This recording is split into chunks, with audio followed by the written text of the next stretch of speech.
അത് cinema ചെയ്തതിനൊക്കെ ED ride വരുന്ന കാലഘട്ടമാണേ.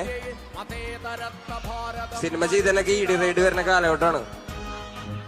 അപ്പൊ ആരെ കുറിച്ച് എന്തൊക്കെ സംസാരിക്കാൻ മനസ്സിലാവുന്നുണ്ടല്ലോ മക്കൾക്ക്. അപ്പൊ സമാധാനമായിട്ട് നിങ്ങളുടെ സാമൂഹിക അവസ്ഥയിൽ എന്തൊക്കെയാണ് നടക്കണമെന്നൊക്കെയുള്ള ബോധമുള്ള ആൾക്കാരെ കേട്ടിരുന്നോളോ. ദയവ് ചെയ്ത് 2 പാട്ട് കൂടി ഞാൻ കുടുംബത്തിൽ പോകണം. പാട്ട് പാടി ഞാൻ കുടുംബത്തിൽ പോകും. നിങ്ങൾ തന്നെ നോക്കിയോളോ. മനസ്സിലാവണ്ട. കോളേജിലൊക്കെ പോണ പിള്ളേരാണ്. ഭയങ്കര പൊളിറ്റിക്കലി അറിവുള്ള പിള്ളേരൊക്കെ ആയിട്ട് വളർന്നോളൂ പ്ലീസ്. കാരണം നിങ്ങൾ മാത്രമുള്ള ഇനി കാരണന്മാരെ പൊട്ടത്തരം കാണിച്ച് നടക്കണാണ്. നമ്മുടെ രാഷ്ട്രീയ സാഹചര്യങ്ങളൊക്കെ കാണണല്ലേ നിങ്ങൾ. എല്ലാ ദിവസവും വാർത്തയും ഒക്കെ വായിക്കുന്ന ആൾക്കാരല്ലേ. ഭയങ്കര അറിബോറാണ് പോയിക്കൊണ്ടിരിക്കുന്നത് മക്കളെ. അപ്പൊ എന്തല്ല കുട്ടികൾ ഉഷാറല്ല. ചരിത്രത്തെ ഭയക്കുന്ന RSSും സംഘപരിവാറും രാജ്യം ഭരിച്ചുകൊണ്ടിരിക്കുമ്പോൾ ഇന്നത്തെ രാഷ്ട്രീയ സാഹചര്യം വളരെ വ്യക്തമായിട്ട് തൻ്റെ നിലപാട് വ്യക്തമാക്കിക്കൊണ്ട് തൻ്റെ പ്രേക്ഷകർക്ക് മുന്നിൽ ഇതുപോലെ വളരെ വ്യക്തമായിട്ട് പറയുന്ന വേടൻ എന്ന ഈ വ്യക്തിയെ അംഗീകരിക്കുക തന്നെ വേണം. എത്ര പേര് ഇതിന് തയ്യാറാവും?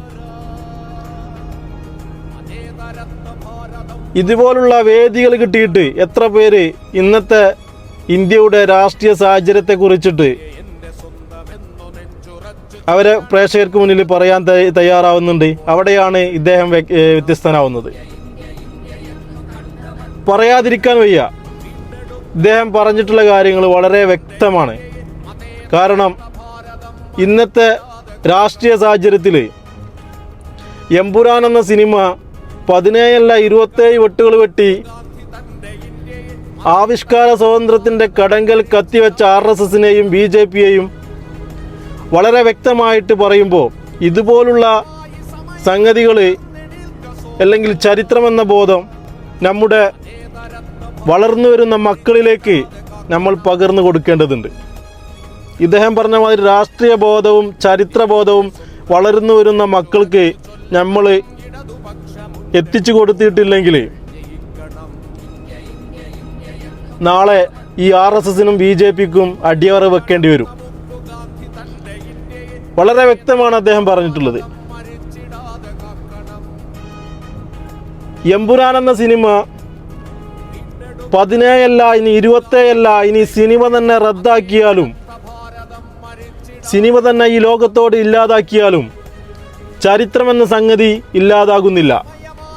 ഈ രാജ്യത്ത് പല സംസ്ഥാനങ്ങളിലായിട്ട് നടന്ന കലാപങ്ങളെയും ചരിത്രത്തെയും എമ്പുരാൻ എന്ന സിനിമയിലൂടെ മറച്ചു വെക്കാൻ കഴിയില്ല. എമ്പുരാൻ എന്ന സിനിമ ഗുജറാത്ത് കലാപത്തിലെ ഏതെങ്കിലും ഒരു ചെറിയ ഭാഗം മാത്രമേ ആവിഷ്കരിച്ചിട്ടുള്ളെങ്കിൽ ഈ ഇന്ത്യ രാജ്യത്ത് പല സംസ്ഥാനങ്ങളിലായിട്ട് നടന്ന കലാപങ്ങളുടെ ചരിത്രം ഒരിക്കലും മാഞ്ഞു പോകുന്നില്ല. അത് എന്നും ഓരോരുത്തരുടെയും ഓരോ ഇന്ത്യക്കാരൻ്റെയും മനസ്സിൻ്റെ ഉള്ളിലുണ്ട്. കാരണം വർഷങ്ങൾക്ക് മുന്നേ, ഏകദേശം 30 വർഷങ്ങൾക്ക് മുന്നേ ഈ ലോകത്തോട് ഉച്ചത്തിൽ വിളിച്ചു പറഞ്ഞ വിപ്ലവ പോരാളി ഉണ്ടായിരുന്നു നമുക്ക്. അബ്ദുൽ നാസിർ മഹദനി എന്ന വിപ്ലവ പോരാളി അല്ലേ? അദ്ദേഹം ലോകത്തോട് ഉച്ചത്തിൽ 30 വർഷങ്ങൾക്ക് മുന്നേ ഇന്നത്തെ രാഷ്ട്രീയ സാഹചര്യത്തെ മുൻനിർത്തിക്കൊണ്ട് അന്ന് സംസാരിച്ചിട്ടുണ്ടെങ്കിൽ അദ്ദേഹം അതേ കാരണത്താലാണ് ഇന്നും വാർദ്ധക്യ സമയത്തും ജയിലിൽ കിടക്കേണ്ടി വരുന്നത്. കാരണം അദ്ദേഹത്തിൻ്റെ മേൽ ആരോപിച്ചിട്ടുള്ള ഏതെങ്കിലും ഒരു കേസിന് ഇന്നേ വരെ ഒരു തെളിവും ഹാജരാക്കാൻ കഴിഞ്ഞിട്ടില്ല. എന്നിട്ടും അദ്ദേഹം ജയിലിൽ ഈ വാർദ്ധക്യ സമയത്തും ജയിലിൽ കിടക്കേണ്ടി വരുന്നത് എന്തുകൊണ്ടാണ്? ഇതുപോലെ ഉച്ചത്തില് ലോകത്തോട് 30 വർഷങ്ങൾക്ക് മുന്നേ ഇദ്ദേഹം പറഞ്ഞിട്ടുണ്ടായിരുന്നു. ഇന്നത്തെ രാഷ്ട്രീയ സാഹചര്യത്തെ മുൻനിർത്തി അന്ന് അദ്ദേഹം വിളിച്ചു പറഞ്ഞിട്ടുണ്ട്. ആളുകൾ കൊല്ലപ്പെട്ടതും പൊട്ടക്കിണറ്റിൽ വെട്ടിമുറിക്കപ്പെട്ടവരുടെ ശവശരീരം കൊണ്ട് പൊട്ടക്കിണറ്റിൽ ഇട്ടതും അതിൽ മാലിക്ക ബീഗം എന്ന് പറയുന്ന ഒരു പാവപ്പെട്ട പെൺകുട്ടി 2 കൈയും കാലും മുറിക്കപ്പെട്ടിട്ടും മരിക്കാതെ ദിവസങ്ങളോളം ആ കിണറ്റിൽ കിടന്നതും ആ കിണറ്റിൽ കിടന്നുകൊണ്ട് അവർ നിലവിളിച്ചതും ആ നിലവിളി ശബ്ദം കേട്ടിട്ട് ദിവസങ്ങൾക്ക് ശേഷം ആ മങ്ങിത്തുടങ്ങിയ ശബ്ദം കേട്ട് അവിടെ പോയി എത്തിയ ആളുകൾ ആ ശരീരം പുറത്തെടുത്തതും 2 കൈയും കാലും മുറിക്കപ്പെട്ട ആ പൊന്നുമോള് മരിച്ചതും അതുപോലെ എത്രയെത്രയോ ബലാത്സംഗത്തിന്റെ കഥകളും ഒക്കെ രാജ്യത്തിന്റെ നാനാഭാഗത്തും നടന്നപ്പോൾ ഞാൻ അതിനെതിരെ ശബ്ദിച്ചിട്ടുണ്ട്. ബാബരി മസ്ജിദ് തകർക്കപ്പെട്ടപ്പോൾ ഞാൻ അതിനെതിരെ ശബ്ദിച്ചിട്ടുണ്ട്. അലവിക്കുഞ്ഞു മൗലവി കൊല്ലപ്പെട്ടപ്പോൾ ഞാൻ അതിനെതിരെ ശബ്ദിച്ചിട്ടുണ്ട്. കാട്ടൂർ അലി മൗലവി കൊല്ലപ്പെട്ടപ്പോൾ ഞാൻ അതിനെതിരെ ശബ്ദിച്ചിട്ടുണ്ട്. അതുപോലെ സിറാജുന്നിസ എന്ന പാവപ്പെട്ട പെൺകുട്ടി വെടിയേറ്റ് മരിച്ചപ്പോൾ ഞാൻ അതിനെതിരെ ശക്തമായി ശബ്ദിച്ചിട്ടുണ്ട്. രാജ്യത്തിന്റെ നാനാഭാഗത്തും നടന്ന പല അക്രമ പ്രവർത്തനങ്ങളെ പറ്റിയും ഞാൻ ഉറക്കെ പറഞ്ഞിട്ടുണ്ട്. അത് പറഞ്ഞതുകൊണ്ടാണ് ഞാൻ തീവ്രവാദിയാകുന്നതെങ്കിൽ ജീവിതത്തിന്റെ അവസാനം വരെ അബ്ദുൽ തീവ്രവാദിയായിരിക്കുമെന്ന് പ്രഖ്യാപിക്കുവാൻ ഈ സന്ദർഭം ഞാൻ വിനിയോഗിക്കുകയാ. അത് പറഞ്ഞതാണോ ഞാൻ ചെയ്ത തെറ്റ്?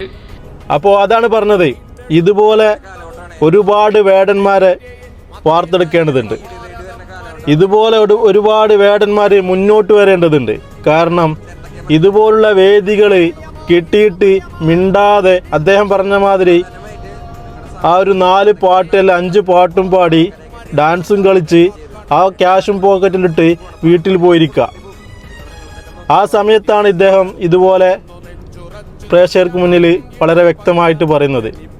ഇന്നത്തെ രാഷ്ട്രീയ സാഹചര്യത്തിൽ ഇതുപോലെ പറയുന്ന ആൾക്കാരെ നമ്മൾ എന്നും മുന്നോട്ട് കൊണ്ടുവരുന്ന വേണം. അപ്പോൾ ഓക്കെ, ഇൻഷാ അല്ലാഹ്.